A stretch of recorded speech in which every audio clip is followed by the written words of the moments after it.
لارەکانی هەفتەی یەکەمی خولی پلەیەکی کوردستان و لە کۆمەڵی یەکەم پیشەسازی لەسەر یاریگای دووەمی فرانس و هەریری میوانداریش 3 مێڵی کرد.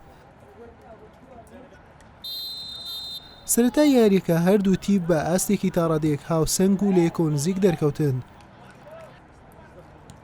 لە خولەکی 26 ناوبژوان لێدانێکی سزای بۆ پیشەسازی ئەژمار کرد و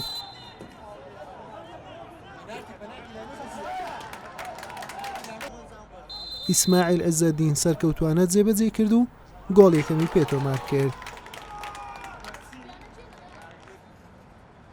دوای تەنها دوو خولەک هۆگر شەهاب گۆڵی دووەمیشی بۆ پیشەسازی زیاد کرد.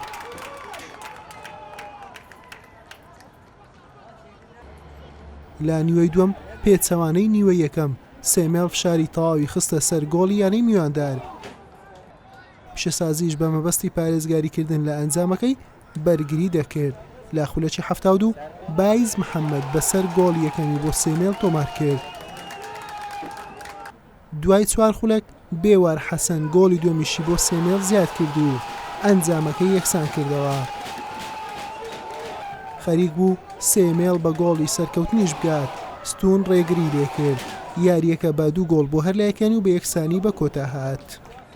طبعا ئەوڕۆ لەگەڵ یانەیەکی زۆر باش یاریمانە بوو، یانەی 3 مێلیش یاریەکی باشی کرد و هەروە باشیش خۆی ئامادە کرد بۆ 6 7 لاعبی لە دەرەینا و گەمە یەکەمیش لە خولی کوردستان طبعا زۆر زەحمەتە، هەتا فەریق انسجامی دەبیت و هەتا فەریق خەسمی دەخینتەوە قچەک لومە زەحمەت بوو.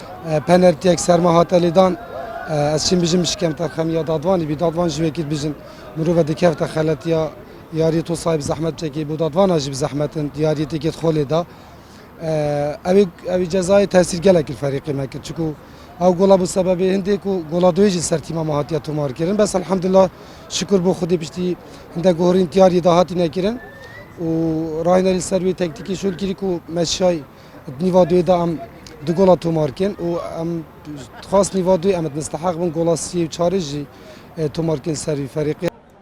بەمەنجامە هەردوویانە لە دەستپێکی خولی پلەیەکی کوردستان یەکە و خاڵێکیان بەدەستێنا. هەفتەی داهاتوش پیشەسازی دەبێتە میوانی بروسکی هاوشاری و 3 مێڵیش میوانداری شۆڕی جێ دەکات.